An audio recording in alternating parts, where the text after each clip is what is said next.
de este mensaje es Simeón y la Sagrada Familia.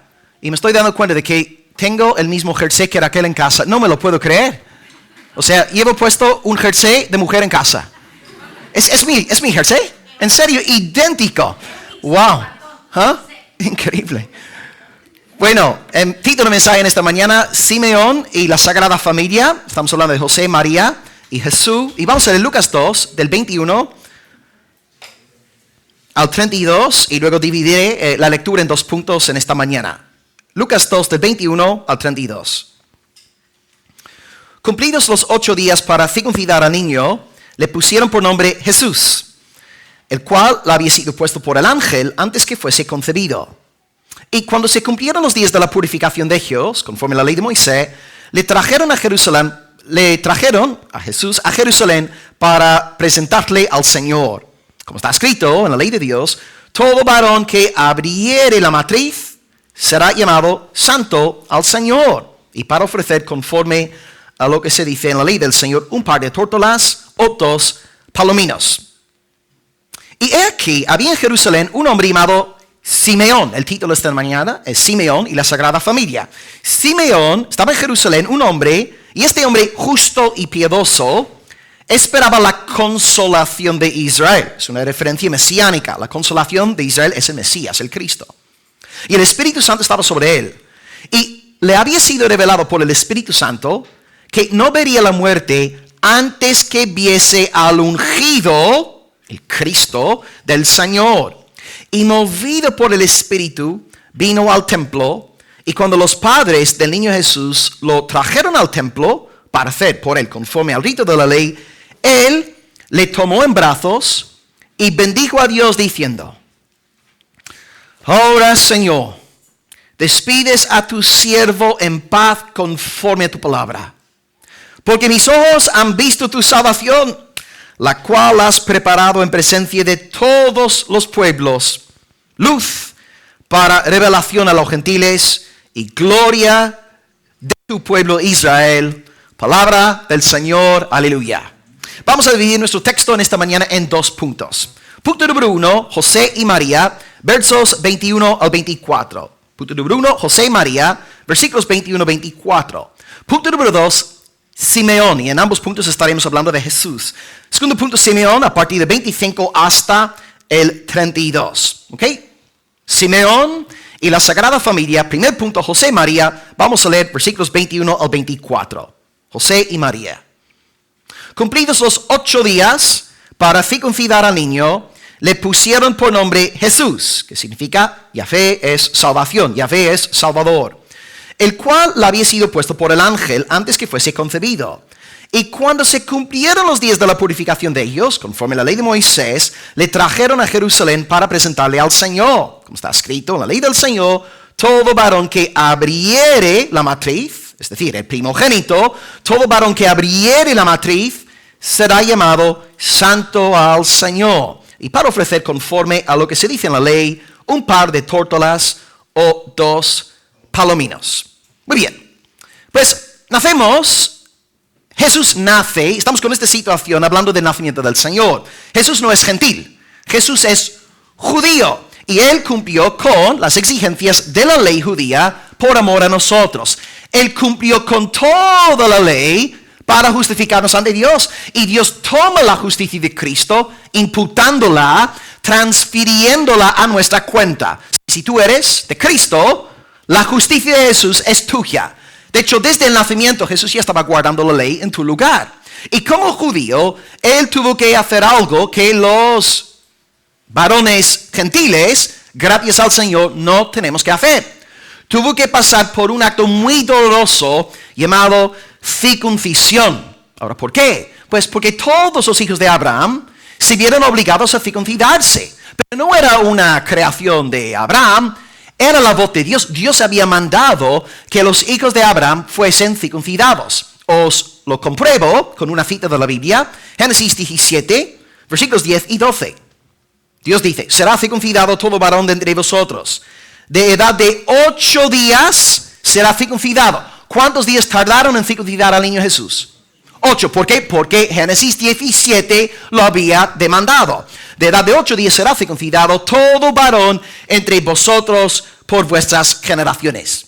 Ahí está la ley de Dios. José, María conocen la ley de Dios y obedecen este mandato. Llevan al niño a ser circuncidado después del 8º día. Y aprendemos además que no solamente obedecen la ley, obedecen lo que el ángel había dicho. Es verdad que no sabemos cómo se llamaba el ángel que habló con José, pero un ángel llamado Gabriel habló con María.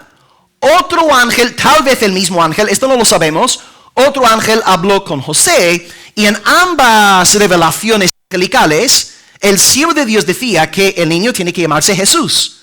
Os pongo la cita en cuanto a María. Dice Gabriel a María, Lucas 1:31, concebirás en tu vientre, darás a luz un hijo, y llamarás su nombre Jesús, que quiere decir Yahvé salva. Yahvé es salvación, o sea, el nombre adecuado para Cristo. Y en cuanto a José, el texto es Mateo 1:20-21. Aquí no conocemos la identidad del ángel, pero esto no importa, lo que importa es el mensaje. Dice el ángel a José, no temas recibir a María tu mujer, porque lo que en ella es engendrado del Espíritu Santo es, y dar a luz un hijo, llamarás su nombre Jesús, porque él salvará a su pueblo de sus pecados. ¿Veis? Ya que Jesús significa Yahvé es salvación, llamará su nombre Yahvé es salvación, porque él salvará. Jesús, entonces aquí vemos su deidad. Él salva, el único que puede salvar es Dios. José y María obedecen pues lo escrito en Génesis y obedecen la voz del mensajero celestial. La semana que viene también veremos más obediencia que era gente con el corazón genuinamente circuncidado. Y ahora seguimos con más obediencia. Versículo 22. Y cuando se cumplieron los días de la purificación de ellos, otro rito judío, conforme a la ley de Moisés, le trajeron a Jerusalén para presentarle al Señor. Como está escrito en la ley, todo varón que abriere matriz será llamado santo al Señor. Y para ofrecer conforme a lo que se dice en la ley, un par de tórtolas o 2 palominos. Ok, tenemos obediencia a Génesis 17. Circuncisión, Génesis. Ahora tenemos 2 ritos más. Rito número 2, el 1, circuncisión. El 2 tenemos la purificación. El 3, la dedicación. 3 ritos judíos. Circuncisión, Génesis. Ahora el segundo aquí, tenemos la purificación. Las leyes tocantes a la purificación no se encuentran en Génesis, sino en nuestro libro favorito del Antiguo Testamento, Levítico, correcto, capítulo 12, es un capítulo muy breve, 8 versículos, y dice la palabra de Dios, os cito, para que veáis que estaban obedeciendo la palabra, Levítico 12, 2 en adelante, la mujer, cuando conciba y dé a luz varón, será inmunda 7 días, conforme a los días de su menstruación, será inmunda. Al 8º día, Génesis 17, se circuncidará al niño, mas ella permanecerá 33 días más, purificándose de su sangre.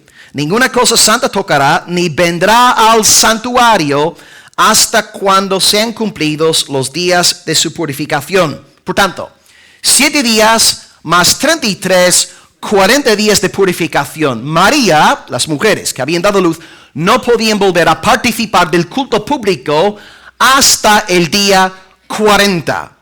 Observamos entonces una vez más que José y María están cumpliendo con la palabra de Dios. Obedecen al ángel, obedecen Génesis 17, obedecen Levítico capítulo 12. Obediencia, obediencia, obediencia. Y el tercer rito del texto es la dedicación. Y esta vez no estamos ni en Génesis ni en Levítico, sino ahora en Éxodo. Y una vez más, hermanos, observad desde bien chiquitito la cantidad de palabras que Jesús estaba cumpliendo. Él estaba obedeciendo todo lo escrito en el Antiguo Testamento. En cuanto a la dedicación, Éxodo 13:2 dice, cualquiera que abriere matriz entre los hijos de Israel, así de los hombres como de los animales, mío es. Y en el versículo 12, dedicarás al Señor todo aquel que abriere matriz. Está hablando del primogénito. William Hendrickson comparte esta explicación. Dice, por ser el primogénito de su madre y no perteneciendo a la tribu de Leví, sino a la tribu de Judá, tenía que ser eximido del servicio del templo mediante el pago de 5 ciclos de plata. Esta cantidad sale en Números 13, versículo 48. José y María pagaron 5 ciclos de plata para que Jesús no tuviese que quedarse en el templo sirviendo.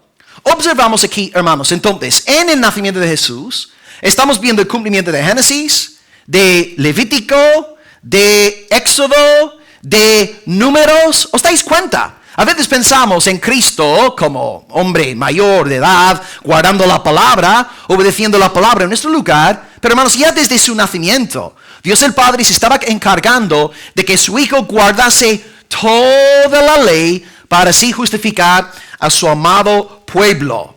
Y una cosa muy interesante en cuanto al segundo rito que hemos nombrado, el tema de la purificación, es la ofrenda. Porque dice la Escritura que ofrendan un par de tórtolas o 2 palominos. Y este dato sale también en Levítico. Y curiosamente dice a finales de ese capítulo, versículo 8, leo: si no tiene lo suficiente para un cordero, tomará entonces 2 tórtolas o 2 palominos. Este dato, pues, en cuanto a la ofrenda de José y de María, ¿qué nos está diciendo? Que eran pobres, ¿verdad? Sí, obedecen la palabra del Señor en su pobreza. Y a veces pensamos, bueno, no, los ricos tienen que obedecer a Dios. No, si tú eres pobre, también tienes que obedecer al Señor. Tu pobreza, tu pobre estado económico no te exime de guardar la palabra del Señor. José y María, a pesar de su pobreza, son ejemplares. Guardan Génesis, Éxodo, Levítico, Números, guardan el mensaje del ángel celestial. Ellos son personas con un corazón circuncidado para la gloria de Dios. Y otra verdad aquí que vemos, amados, es la gran humillación del Señor Jesús. Bien sabéis que en los libros de teología sistemática, en cuanto a la doctrina de Cristo, siempre hay 3 temas sobresalientes: la persona de Jesús, los oficios de Jesús y los estados de Jesús. Su persona, sus oficios y sus estados. Y hay 2 estados: el estado de la humillación y el estado de la glorificación o la exaltación. Y en cuanto a su humillación, si bien es cierto que Él ya abraza la humillación en la eternidad, cuando acepta encarnarse, esta humillación entra empieza a darse a partir de hace 2000 años, cuando se encarna, cuando es concebido en el vientre de la Virgen por el poder del Espíritu Santo de Dios. Y Cristo, en su gran humildad, es encarnado y nace para guardar la ley que Él mismo había entregado. Aquí está el Señor de la ley sujetándose a la ley que era de Él, que emanaba de Él. Jesucristo, pues, en su gran humillación, nace para obedecer la ley y nace también en una familia de padres pobres. Claro, si yo fuera Dios, yo seguramente, si tuviera en mi corazón el deseo de enviar a mi Hijo amado al mundo, me habría encargado de que naciese en la familia de Elon Musk, de Mark Zuckerberg, Amancio Ortega, ¿no? Con un montón de recursos, y sus necesidades iban a ser suplidas. Pero aquí tenemos a Dios Padre enviando a su Hijo a nacer en un marco de pobreza, naciendo en un pesebre, en un establo rodeado de animales malolientes. Ahí está la sabiduría del Señor. Dios entonces entrega a su Hijo a una familia pobre. No eran adinerados, no lo tenían todo, pero Dios ahí envió a Cristo a ese contexto de humillación. Y esto es bonito, porque así nos sentimos identificados con Jesús. Nos identificamos con Él. Él es el Señor también de los pobres, de los necesitados. Sí, Él salva a gente como David, como Job, como Abraham, como Salomón, que son infinitamente ricos. Pero aleluya, Él también es el Dios de los humildes. Él es el Dios de los pobres. Él es el Dios de aquellos que a veces les cuesta llegar hasta finales del mes. Este también es nuestro Dios. Dios de lo grande, Dios de lo pequeño, he aquí nuestro Señor. Jesús nace, pues, en este contexto, en una familia pobre, cumpliendo con Génesis, Éxodo, Levítico, Números, y a lo largo de su vida cumple la palabra al pie de la letra.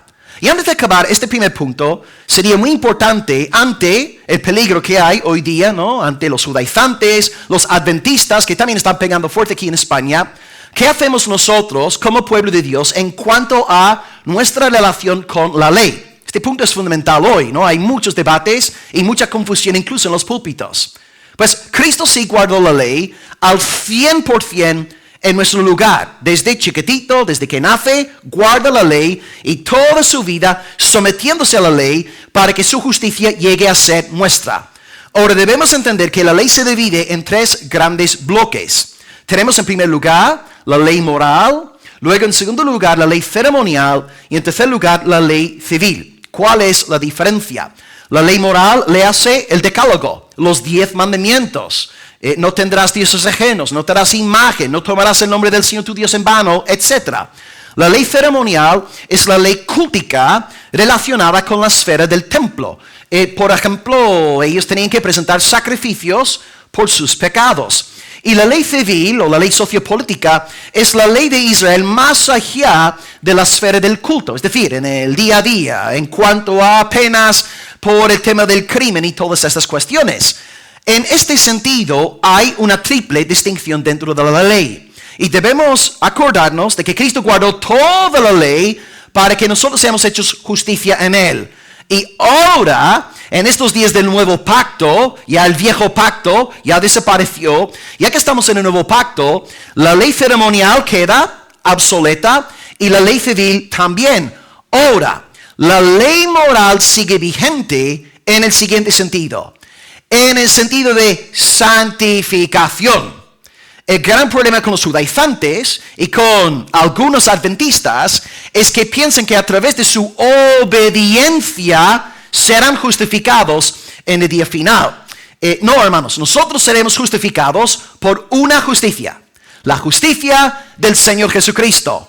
Pero si hemos sido justificados por Él, somos verdaderamente hijos de Dios, nosotros vamos a querer guardar su ley moral. Y Jesús resume las 2 tablas de la ley, los 10 mandamientos, en 2 frases que todos tenéis memorizadas, ¿verdad? Amarás al Señor tu Dios con todo tu corazón, toda tu mente y todas tus fuerzas. Ahí está la primera tabla, mandamientos 1 al 4. La segunda tabla del 5 al 10, amarás a tu prójimo como a ti mismo. Y Jesús nos dice en Juan 14:15, si me amáis, guardad mis mandamientos. Cristo no viene a quitar lo establecido por su Padre. Pero os hago saber, por ejemplo, en cuanto a la ley ceremonial, no es vigente hoy, porque tú y yo no tenemos que ir 3 veces al año a Jerusalén para adorar. ¿Cuántos de nosotros aquí derramamos sangre después de pecar? No nos vemos obligados a presentar sacrificios en expiación por nuestro pecado. La ley ceremonial se cumplió y vemos esto simbólicamente cuando el Padre rascó el velo del templo desde arriba abajo en el día de la crucifixión. Y luego la ley civil tampoco se aplica. Por ejemplo, la hermana nos invitó, esto no debería decirlo en una grabación pública, pero la hermana nos puso un arroz de pulpo y gamba. Entonces, ¿qué hago yo como creyente del Nuevo Testamento? La hermana nos sirve un plato de pulpo y de gamba. ¿Lo voy a comer? No puedo comer esto, eso es pecado, falso. No es pecado comer gambas, no es pecado comer pulpo, porque estamos en el nuevo pacto.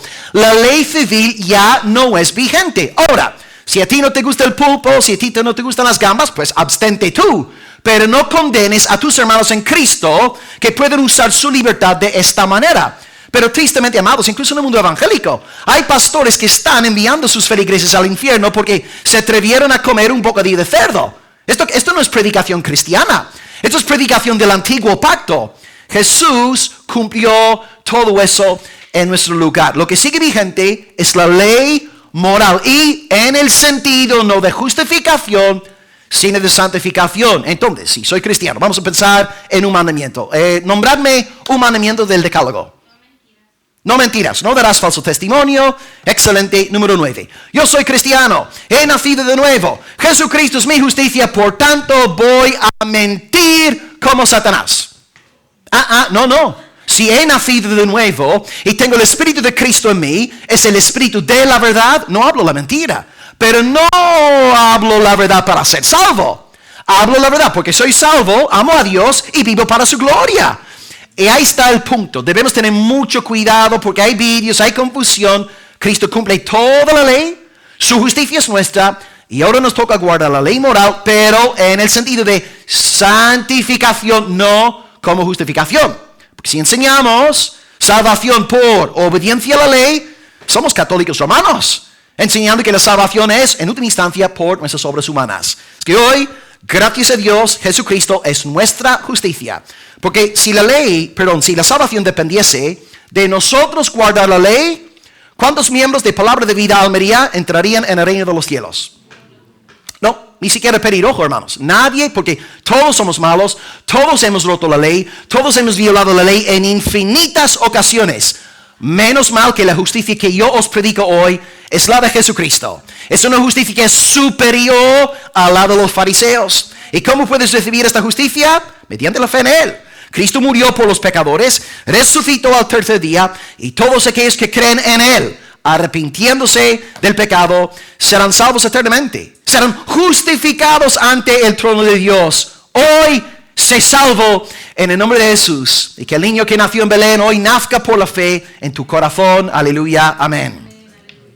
Bien, yo creo que todos conocemos a José y a María. Hasta sales, ¿no? Hablar con la gente de la calle. Todo el mundo conoce a José, todo el mundo conoce a María. Pero ahora el hombre, en este segundo punto ahora, Simeón no es tan conocido. Si os preguntara, hermanos, dadme un par de datos sobre Simeón, yo creo que os costaría, ¿verdad? Porque no, es una de esas figuras misteriosas, enigmáticas, desconocidas, que nadie realmente sabe muy bien quién era. Vamos a retomar la lectura, versículo 25, y leeremos hasta el 27. Versículo 25 hasta el 27. He aquí, había en Jerusalén un hombre, se llamaba Simeón, y este hombre, justo y piadoso, esperaba la consolación de Israel. Y el Espíritu Santo estaba sobre él. Y le había sido revelado por el Espíritu que no vería la muerte antes que viese al ungido del Señor. ¿Quién es el ungido? Jesús. El ungido es Cristo. Es la misma palabra. Son términos intercambiables. Y movido por el Espíritu, vino al templo. Y cuando los padres del niño lo trajeron al templo para hacer por él conforme al rito de la ley, seguimos ya un poco más adelante con lo que sigue. Vale. José y María obedecen. Pero no son los únicos que obedecen aquí al Señor. La Escritura nos nombra a un hombre misterioso llamado Simeón. Así que José y María los conocemos. ¿Quién es Simeón?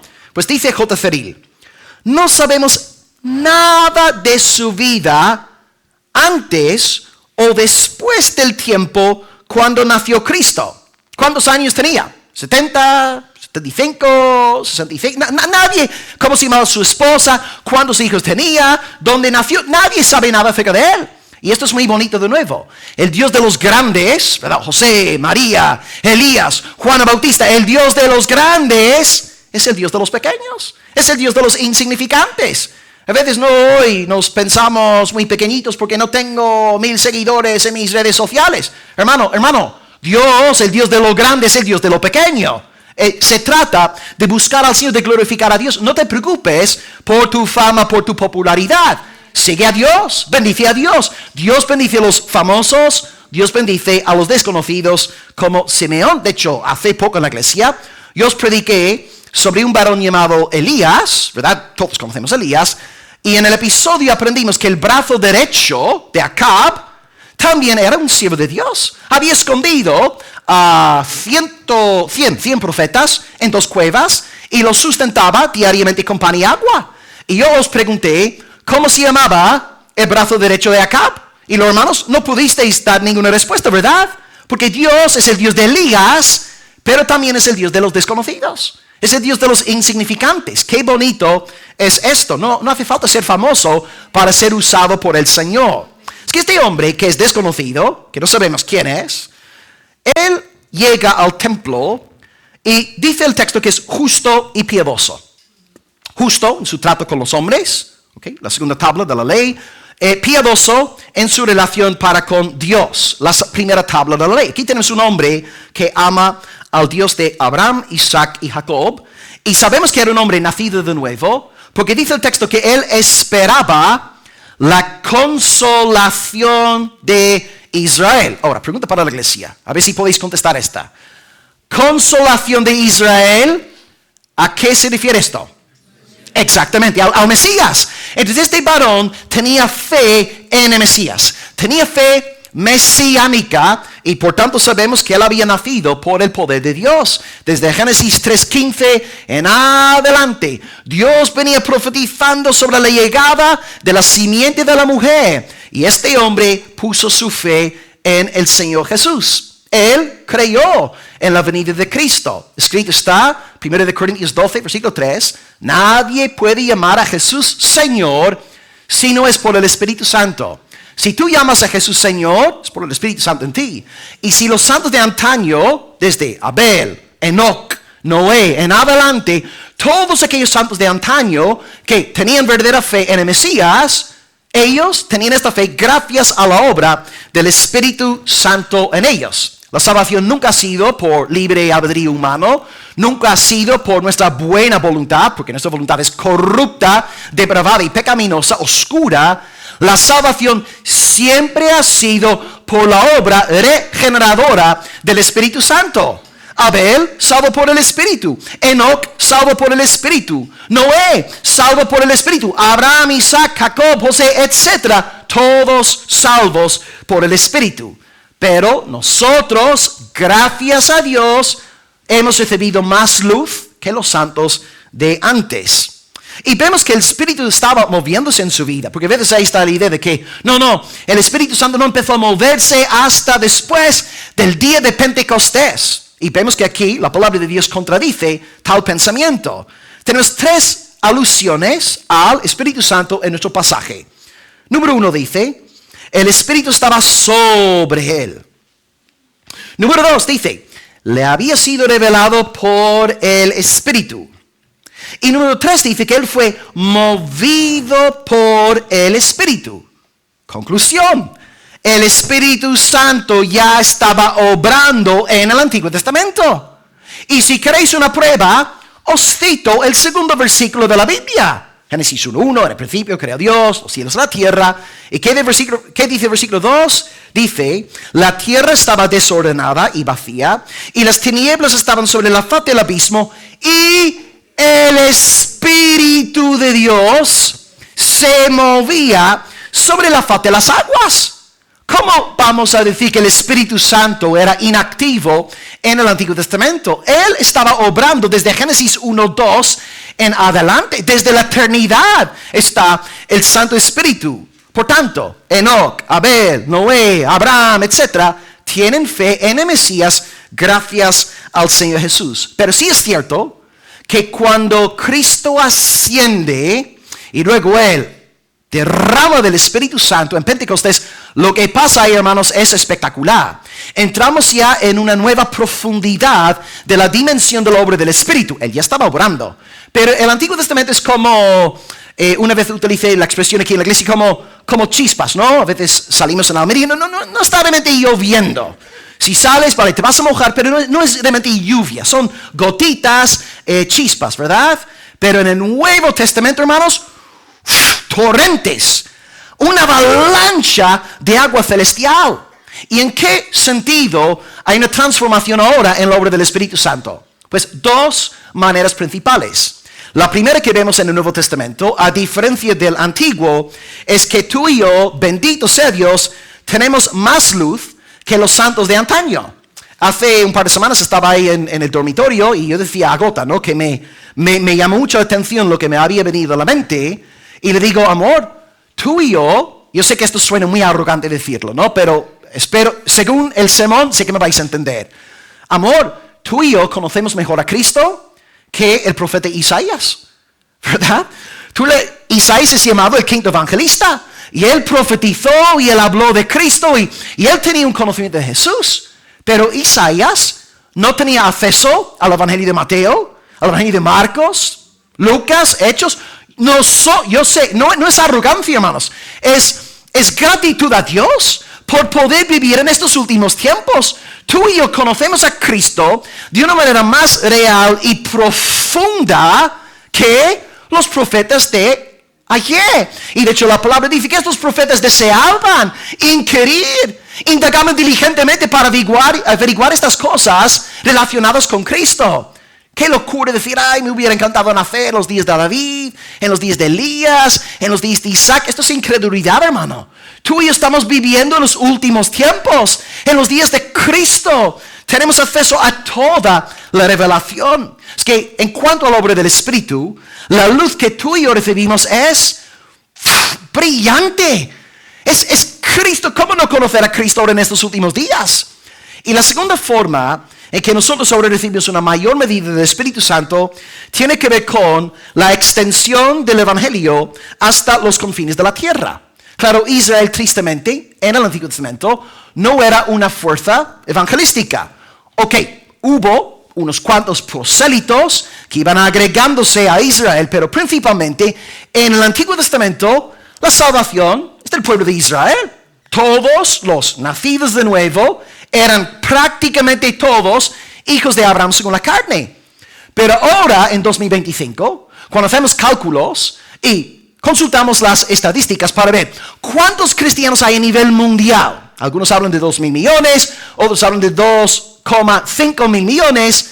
Ahora, uno tiene que preguntarse, en esta cantidad de creyentes que hay, no estoy diciendo que todos sean nacidos de nuevo, pero por seguir el argumento, de estos creyentes salvos a nivel mundial, la mayoría son israelitas o gentiles.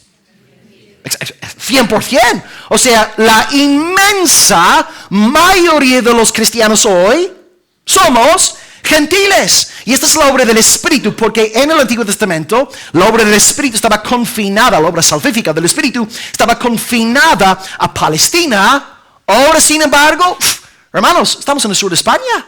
Estamos celebrando culto en Almería. Aquí tenemos una congregación llena que ama al Señor Jesucristo. Y si fuéramos a Galicia, en esta mañana habrá culto. Si fuéramos a Cataluña también, a Portugal también, al Reino Unido también.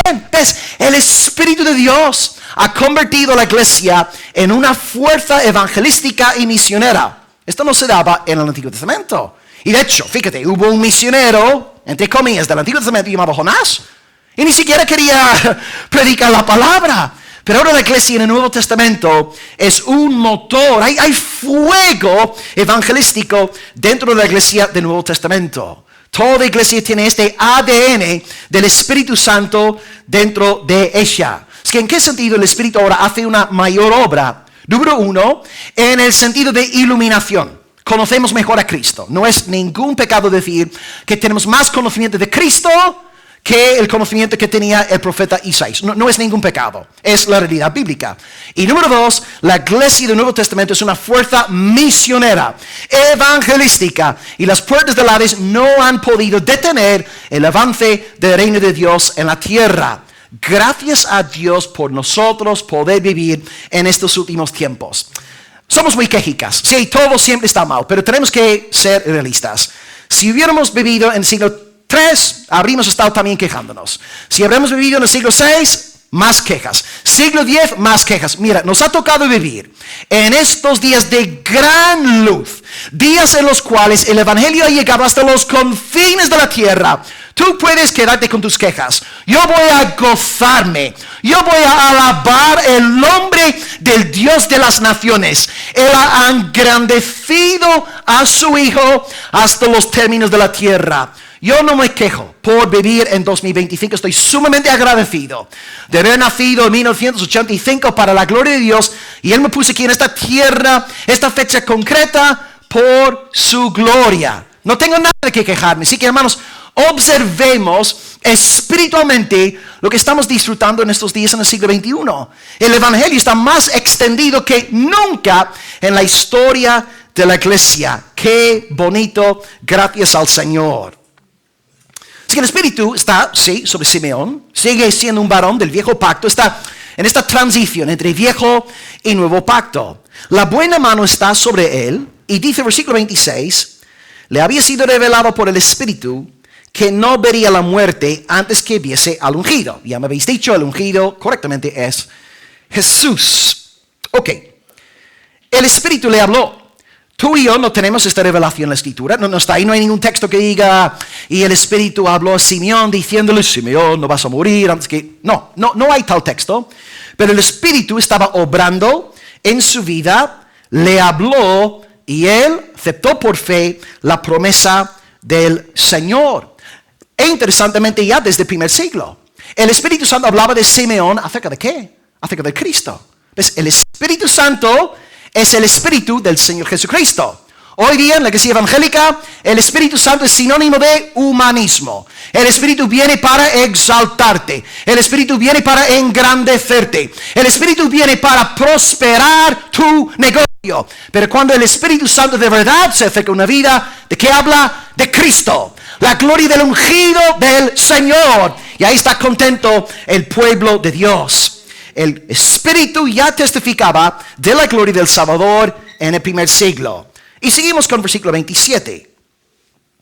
Cuando los padres del niño, por favor, entiéndase padres en el sentido legal. Todos sabemos, ¿verdad? José no pintó ahí nada. José no era padre del Señor Jesús. El Espíritu Santo, milagrosamente, obró esa hazaña en el vientre de la Virgen. Si está hablando en el sentido de padres legales. Cuando los padres del niño lo trajeron al templo para hacer conforme al rito de la ley, Simeón le tomó en brazos y bendijo a Dios diciendo: María, José en obediencia, Simeón en obediencia. Y ahí está niño Jesús entregado a Simeón. Unos padres, no, en aquel entonces no muy famosos, padres pobres, pero padres piadosos. ¿Ves? Dios entregó a su hijo, sí, a una familia pobre, pero a una familia piadosa. No unos padres sin vergüenza, ¿verdad?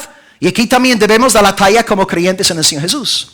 Dios nos llama a ser padres para la gloria del Señor. Hoy día incluso en la propia iglesia, nuestros niños debemos fomentar piedad en el matrimonio, piedad en la esfera doméstica. Nosotros, si somos cristianos, no podemos permitir que nuestros niños se comporten como los niños en el mundo hay en los colegios. No podemos. Nuestros niños tienen que entender lo que quiere decir la palabra no.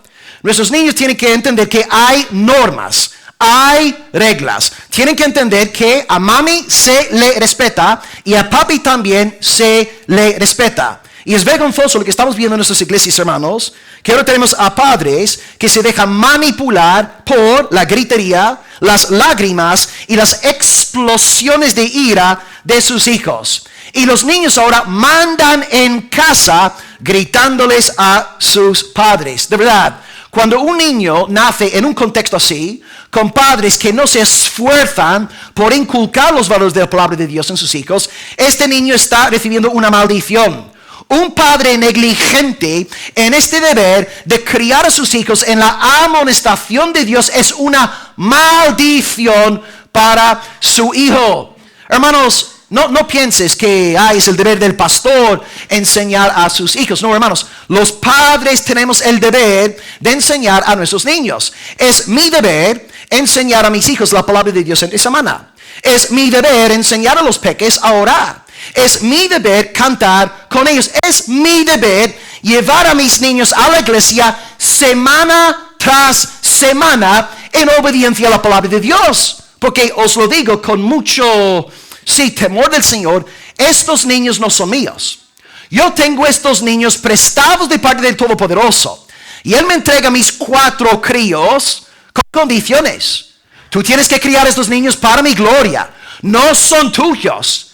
Ora con ellos, canta con ellos, estudia la palabra con ellos, lleva a los niños a la iglesia contigo regularmente. Si tú no estás obedeciendo esto en casa, te hago saber que eres una maldición. Eres una maldición para la próxima generación. Hay que criar a los hijos con piedad. Y no me digas a mí: ay, pastor, yo amo mucho a mis hijos, por eso no los corrijo. Tú no amas a tu hijo.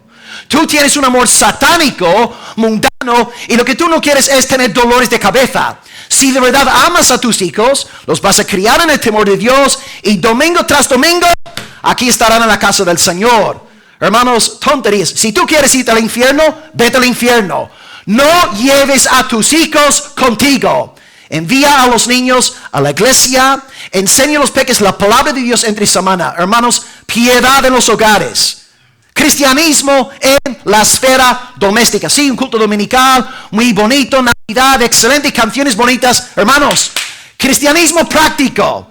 Cristianismo obediente. Padres entregados a esta labor que Dios nos ha dado.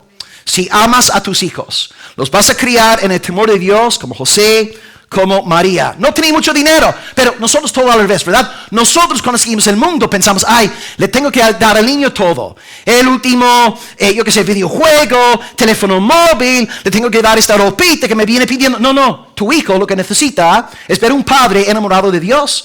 Y lo que tus hijas necesitan ver es una madre temerosa de su santo nombre. Tus niños no necesitan 100,000 regalos en Navidad, necesitan temor de Dios en casa.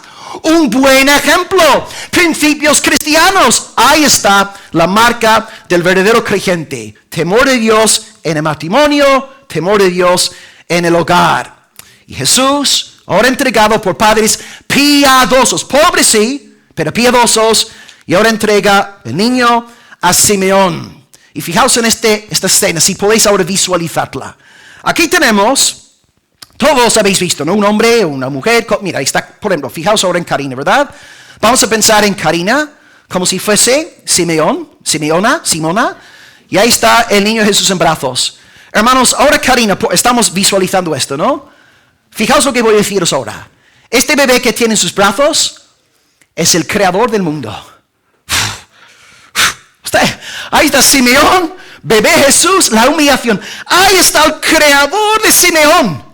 El creador de Judea, el creador del universo entero, está en los brazos de un simple mortal.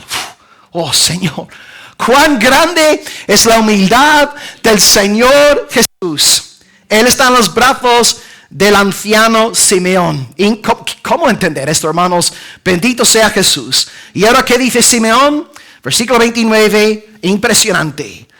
Ahora, Señor, tiene al niño. Ahora, Señor, despides a tu siervo en paz, conforme a tu palabra.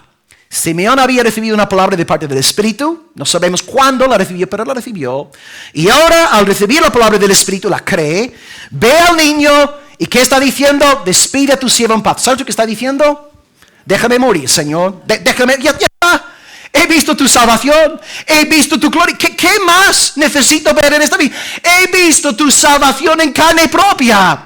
Y Simeón dice, con gran gozo en el alma, Señor, ya puedes llevarme a tu presencia, has cumplido con tu palabra. ¿Ves? En la presencia de Cristo, el temor a la muerte desaparece.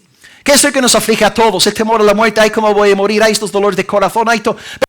Estamos sujetos toda la vida a servidumbre porque tememos la muerte. Pero cuando estamos en la presencia de Jesucristo, la muerte desaparece. Y estamos en la presencia de vida eterna y vida en abundancia. Si tú hoy has visto por la fe a Jesucristo, puedes decir lo mismo que Simeón. Señor, llévame a tu presencia. Señor, puedo salir de este mundo en paz porque he visto tu salvación, he conocido tu salvación. Y eso es lo que acaba diciendo en esos últimos dos versículos hoy del texto. Versículos 31 y 32. 30, 31, 32. Mis ojos han visto tu salvación, la cual has preparado en presencia de todos, no solamente Israel, de todos los pueblos. Ahí entra Almería, España.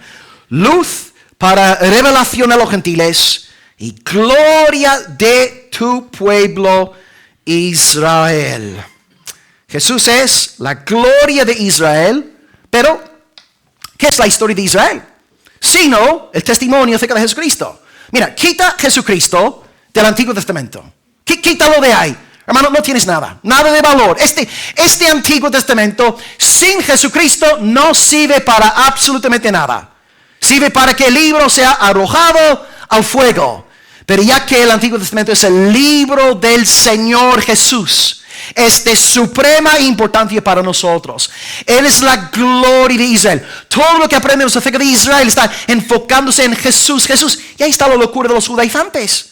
En vez de fijarse en la sustancia, en la esencia del judaísmo, en la esencia del Antiguo Testamento, ahí están enamorados de días festivos, de no comer cerdo, de X, de Y, Z, y no están viendo la joya que tienen ahí por delante.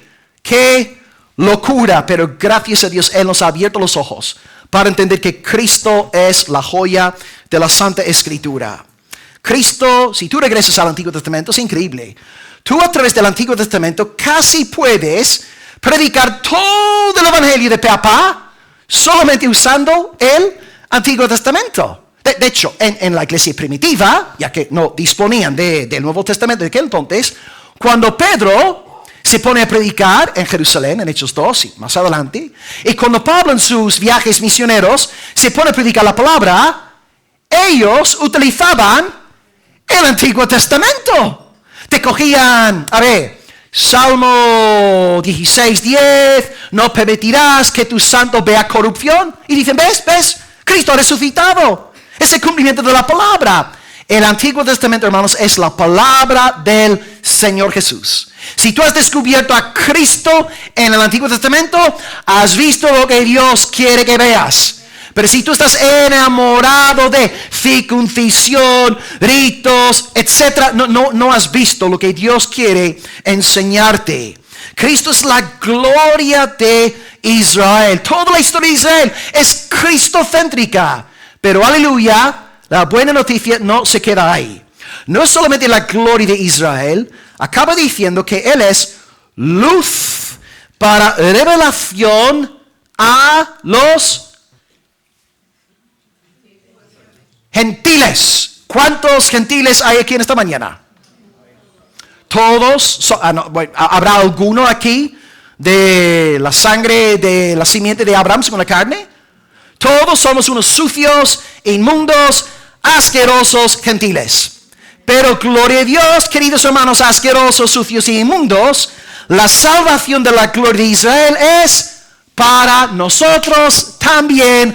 Alabado sea el nombre del Señor. Y es más, esto también está profetizado en el Antiguo Testamento. Y os lo voy a comprobar. Cita número 1, Salmo 2, versículo 8. Dios el Padre está hablando a Dios el Hijo. Pídeme, hijo, y yo te daré por herencia las naciones y como posesión tuya los confines de la tierra. Porque hay culto a Cristo hoy en Almería, España, porque Dios ha cumplido Salmo 2, versículo 8, y aleluya, hay un cumplimiento parcial, y un día esta profecía se cumplirá en el sentido pleno de la palabra, cuando ya no habrá más adversidad, no habrá más enemigos, y la gloria de Dios lo será todo, en todo, por los siglos de los siglos. Maranata, aleluya, amén. Y texto número 2.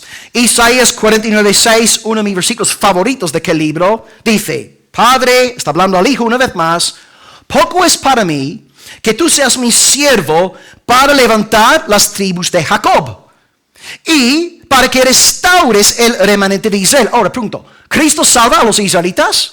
¿Hay israelitas salvos hoy? Amén, por supuesto que sí, pero hay más. Dice, porque es para mí, para que restaures el remanente de Israel. También, vamos un paso más allá, también yo te di, hermanos, por luz de las naciones, para que seas mi salvación hasta lo postrero de la tierra.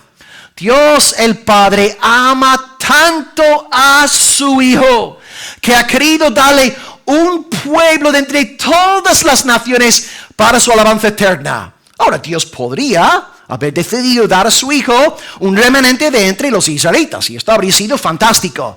Pero veis la generosidad, la dadivosidad del Padre. No se conforma con darle un pueblo de Israel. Él quiere que los almerienses sean para la gloria de Cristo. Él quiere que los húngaros sean para la gloria de Cristo. Los cubanos también para Cristo. Los holandeses para la gloria de Cristo. Este culto estamos viendo, hermanos, el corazón generoso, internacional y global del Todopoderoso. Lo que está pasando en esta mañana en el sureste de la península ibérica es profético. Si tú por la fe recibes lo que te estoy enseñando con el texto bíblico, tú hoy estarás viendo este culto como una manifestación de la gloria del Señor. No estarás fijándote en fulano, en fulana, no. Estarás viendo hoy en esta reunión la manifestación de la verdad del Dios de toda generosidad. Dios ha levantado pueblo en España para la gloria de Israel, el Señor Jesús. Es que hoy, amados, para terminar, ¿qué haréis con este magnífico incomparable, glorioso, perfectísimo Señor Jesucristo. Hoy el mensaje no consiste en deciros, bueno, si queréis ser salvos, hacer peregrinación, ir a Santiago de Compostela, decir 3 Ave Marías, 4 Padre Nuestros. No, el mensaje es muy sencillo. Hoy, por la fe en el Hijo de María, en el niño que estuvo en los brazos de Simeón, por la fe en su muerte en la cruz y por fe en su resurrección al tercer día, tú puedes ser salvo. Clama a Dios Padre para que te salve. Dame fe, Señor. Y pídele perdón por todo tu pecado. Y que hoy tú nazcas de nuevo por el poder de lo alto. El poder del Dios de Israel y por el poder del Dios de los gentiles. A Él le agrada añadir día tras día miles de almas al reino de Cristo. Y oremos una vez más para que siga haciéndolo hoy. Al niño de Belén, al niño de ese templo, sea toda la gloria desde hoy y hasta el día de la eternidad. Y el pueblo de Dios dice, amén.